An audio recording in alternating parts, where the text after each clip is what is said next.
Hello! నమస్తే అందరికీ. Welcome to my channel 'Ganna stories world'. ఇప్పుడు మనం చెప్పుకోబోతున్న స్టోరీ 'శ్రీవల్లి' ఎపిసోడ్ 33.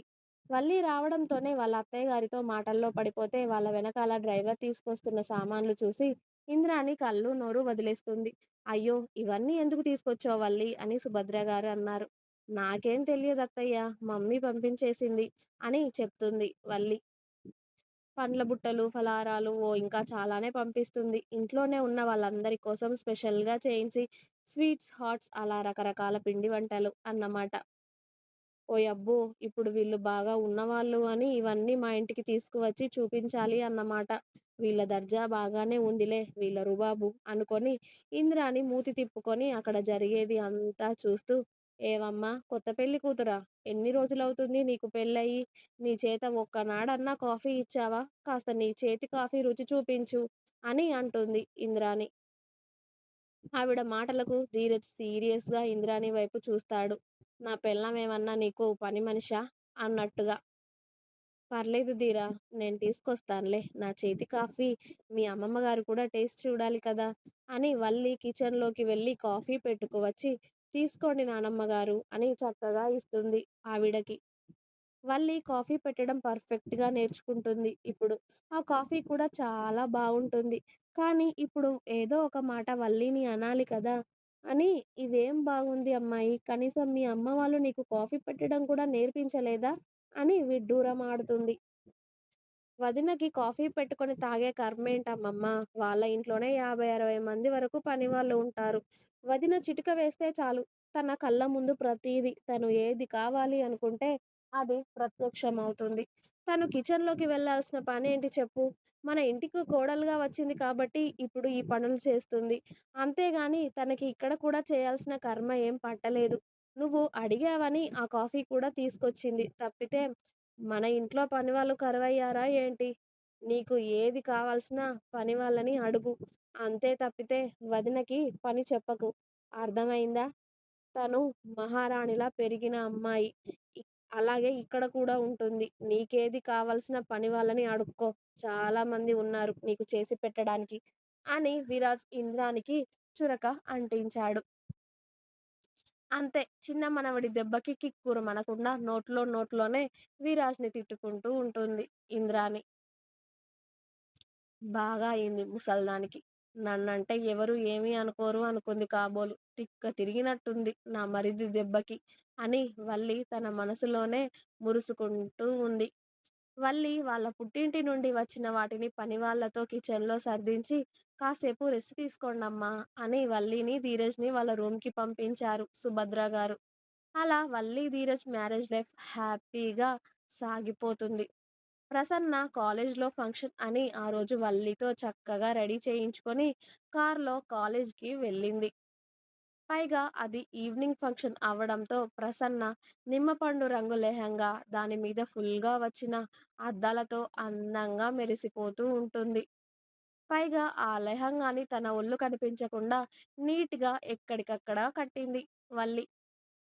నీట్‌గా దుపట్టా సెట్ చేసి దాని మీదకి నిండుగా బ్యాంగిల్స్, అలాగే జ్యువెలరీ, హెయిర్ కాస్త క్లిప్‌లో పెట్టి లీవ్ చేసి నుదిటిన పొడవాటి స్టిక్కర్ పెట్టి చిన్నగా కుంకుమ, చాలా బ్యూటిఫుల్‌గా, అందంగా, సాంప్రదాయంగా కనిపిస్తుంది ఆ డ్రెస్‌లో ప్రసన్న. ఆ పార్టీకి చైర్మన్ గారు కూడా వస్తూ ఉంటారు. ఆయనే చీఫ్ గెస్ట్. అలాగే ఆయన అబ్బాయి కూడా. పార్టీ మొదలైన దగ్గర నుండి మేడాలు, సార్లు, ఇంకా చైర్మన్ గారు, స్టూడెంట్స్ మాట్లాడి ఆ తర్వాత డాన్స్ ప్రోగ్రామ్స్, సింగింగ్ ప్రోగ్రామ్స్ అన్నీ జరుగుతూ ఉంటే నచ్చిన వాళ్ళు కొందరు భోజనాలు చేస్తూ, కొందరు ప్రోగ్రామ్స్ చూస్తూ నడుస్తూ ఉంటుంది అలా ప్రసన్న వాళ్ళ కాలేజ్‌లో. ప్రసన్నకి కూడా ఆకలయ్యి వాళ్ళ ఫ్రెండ్స్‌తో భోజనం చేస్తూ ఉంటుంది. అప్పుడే ఆ చైర్మన్ గారి అబ్బాయి సుధీర్ ఏదో ఫోన్ కాల్ రావడంతో అటు సైడ్ సౌండ్ లేదని అటువైపుకు వచ్చి ఫోన్ మాట్లాడుతూ ఉండగా అతడి కళ్ళకి అందంగా కనిపిస్తుంది ప్రసన్న ఒక్కతే ఆ అందరిలో. తను వాళ్ళ ఫ్రెండ్స్‌తో నవ్వుతూ మాట్లాడుతూ ఉంటే ఇక్కడ సుధీర్ బాబు గుండె స్పీడ్‌గా కొట్టుకుంటుంది ప్రసన్నని చూడగానే. "ఇంత అందంగా ఉన్నావేంటే? ఫస్ట్ టైం ఒక అమ్మాయిని చూస్తే నా గుండె ఇంతలా కొట్టుకోవడం" అని అతడి గుండెపై చేయి వేసుకొని రబ్ చేసుకుంటూ ప్రసన్నని చూస్తూ ఉంటాడు సుధీర్. వాళ్ళ ఫ్రెండ్స్‌ది భోజనం అయిపోవడంతో వాళ్ళు హ్యాండ్ వాష్ కోసం వెళ్ళడంతో అప్పుడే ప్రసన్నకి ఎక్కిళ్ళు వస్తాయి. దాంతో ఆమె వాటర్ కోసం వెళ్తుంది. అది చూసిన సుధీర్ బాబు వెంటనే అయ్యో! పాపకి ఎక్కిళ్ళు వస్తున్నట్లున్నాయి కదా! అనుకుని ప్రసన్న కన్నా ముందే వెళ్ళి అక్కడ ఉన్న వాటర్ బాటిల్ తీసుకొని క్యాప్ ఓపెన్ చేసి ప్రసన్న ముందు పెడతాడు. తీసుకోండి అన్నట్టు కంగారుగా. అతడు ఎవరో తెలియక ప్రసన్న అయోమయంగా చూస్తూ ఆ బాటిల్‌ని అందుకుని గబగబా వాటర్ తాగేసి థ్యాంక్ యూ అండి అంటుంది. It's okay. మీ పేరు తెలుసుకోవచ్చా? అని అడిగాడు సుధీర్. ప్రసన్న. మీరు ఇదే కాలేజ్‌నా? అవును. ఏ ఇయర్? Last year. ఓకే. అని సుధీర్ బాబు చిన్నగా నవ్వుకుంటూ ఉంటే, ఎందుకు ఇవన్నీ అడుగుతున్నారో తెలుసుకోవచ్చా? అని అడిగింది ప్రసన్న. పెళ్లి సంబంధం మాట్లాడడం కోసం అన్నాడు సుధీర్. ఏంటి? అని నోరు కప్పలా తెరుస్తుంది ప్రసన్న. అవును. పెళ్లి సంబంధం కోసమే. అలాగే మీ ఇంటి అడ్రెస్, మీ నాన్న పేరు కూడా చెప్తే ఇంటికి వచ్చి మాట్లాడతాను అంటాడు సుధీర్ బాబు నవ్వుతూ. బుద్ధుందా? చూసిన వెంటనే పెళ్లి సంబంధం మాట్లాడతాను అంటున్నారు అని సీరియస్ అయ్యింది ప్రసన్న. లేకపోతే చూడగానే లవ్ చేస్తున్నాను అని చెప్పాలా? అవన్నీ మనకు పడవు గానీ, చూడగానే నువ్వు నాకు నచ్చేసావు. నాకు భార్య అయ్యే క్వాలిటీస్ అన్నీ నీలో ఉన్నాయి అనిపించింది. అందుకే పెళ్లి చేసుకుందామని అనుకుంటున్నాను. నీతో మాట్లాడితే బాగోదు కదా! అందుకే. ముందుగా మీ అమ్మ, నాన్నతో మాట్లాడతాను. కాస్త అడ్రస్ చెప్తావా? రేపు వస్తాను అన్నాడు సుధీర్ ప్రసన్న భుజం మీద వేలితో పొడుస్తూ. ప్రసన్న సుధీర్‌ని అయోమయంగా చూస్తూ మీకేమైనా స్క్రూ లూజా? చూసిన వెంటనే పెళ్లి సంబంధం ఏంటి? పెళ్లి చేసుకోవడం ఏంటి? అసలు మీరెవరు? ఎందుకిలా నా వెంట పడుతున్నారు? అని అంది ప్రసన్న. ఎహె! చెప్తుంటే అర్థం కావట్లేదా? నేను నిన్ను పెళ్లి చేసుకుంటాను అంటే ఏంటి? ఏంటి? అని మళ్ళీ చంపుతున్నావు. నువ్వు నాకు నచ్చావమ్మాయి. నిన్ను పెళ్లి చేసుకోవాలి అని అనుకుంటున్నాను. క్లారిటీ వచ్చిందా? ఇక విసిగించకు నన్ను. కాస్త నీ అడ్రెస్ చెప్పరాదు? అని సుధీర్ గారాలు పడడం స్టార్ట్ చేశాడు. నువ్వు ఎవరో తెలియదు. ఎక్కడ ఉంటావో తెలియదు. నీకు నేను నా ఇంటి అడ్రెస్ చెప్పేయాలా? అంది ప్రసన్న 2 చేతులు కట్టుకొని సుధీర్‌ని చూస్తూ కళ్ళు ఎగరేసి. ఈ కాలేజ్ చైర్మన్ మా డ్యాడీ. ఈ కాలేజ్ మాదే. నేను ఎస్ఆర్ సాఫ్ట్‌వేర్ సొల్యూషన్స్‌లో సీఈఓని. ఇంకా ఏమైనా కావాలా? అన్నాడు సుధీర్.